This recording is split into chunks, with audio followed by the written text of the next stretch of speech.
Dear Sir Jonathan, thank you for teaching us patiently, for always making sure that we have learned from our everyday lesson, for giving us advices that we can acknowledge in our own lives. We appreciate you for all your efforts and kindness all throughout this school year. Salamat din po sa pagmamahal at pag-iintindi sa amin, sa mga tawanan, sa mga kwentuhan at sa mga observation na ating nalampasan. Good luck and God bless you and your family po. Salamat, sir. Sir Jo, nagpapasalamat po ako ng marami dahil tinuturuan niyo pa rin po kami. Kahit loko-loko pa rin po kami ay di niyo po kami sinusukuan. Dahil po sa inyong pagtuturo, nalaman ko po kung anong mga kursong pwede kong kunin na tugma sa aking mga abilidad at personalidad. Salamat rin po sa masayang kwento at aral na hindi ko po makakalimutan. Sana po lagi po kayo mag-iingat at sana po huwag niyo po kami kakalimutan. Mamimiss ka namin, Sir Jack. Hello po sir, patapos na po ang school year. Thank you po sa pagtuturo at paggabay niyo po sa amin. Malaki po ang naitulong naman para sa aming pagkatuto. Thank you po sir and ingat po palagi. Sir Jonathan, thank you po sa buong taon ng pagtuturo niyo sa amin na marami po kaming natututunan sa inyong mga itinuro. Malaki po ang may tulong ng inyong tiyaga, pasensya at suporta sa aming pagkatuto. Hindi po namin makakalimutan ang mga aral na ibinahagi ninyo. Maraming salamat po. Hello, Sir Jonathan. Thank you for helping me to love learning. So, hi Sir Jonathan. Ako po si Crisel Nicozibuela from 9 Wisdom. Ang message ko po sa inyo sir before na magtapusan na po yung school year is thank you so much. Maraming salamat sir sa tinuro nyo sa akin na sana na maalala ko at magbigay ko din ng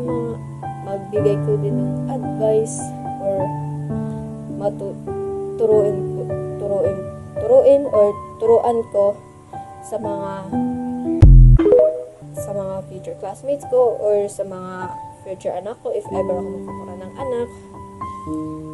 And speaking of anak, sana yung dalawa mong anak na babae, kahit hindi ko alam pangalan, na sana maging mabuti sila sa pag-aaral, and I hope that they will do well in school and have good health.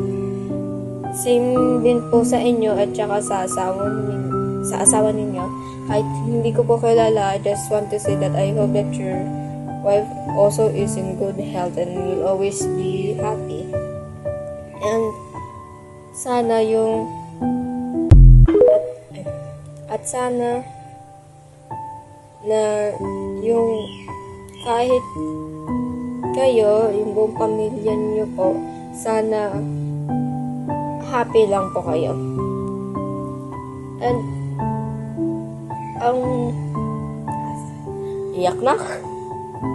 Napakabiyak sir. Ang masasabi ko din sa inyo is I hope that kahit mahirap yung even when things get rough, I hope that you always have a smile on your face. And I hope that no matter what gets in your way, you're always happy. Sorry sir, maiyakin ako eh. Emotional ako eh. Pero masasabi ko, kasi I'm just so grateful that you become my teacher sa ASP. And I hope that yung mga future generations na tuturuan niyo po is sana makinig po din sila sa inyo na mabuti at sana marami silang great memories with you kasi I will cherish all the memories na tinuro nyo po sa amin, hindi lang sa akin, pati sa mga klase ko na sana maging happy, sila in their memories. And just, mamimiss ko din kayo, sir, eh. Ano din ako, eh. Emotional lang ako kasi naiyak. Hindi ko alam kung alata, pero sir, umiiyak ako dito sa video. So, before ko po na ma-end yung video, gusto ko lang sabihin na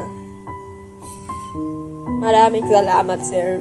Maraming salamat sa inyo. And I hope that your family will always be happy. And that's all. Thank you, sir.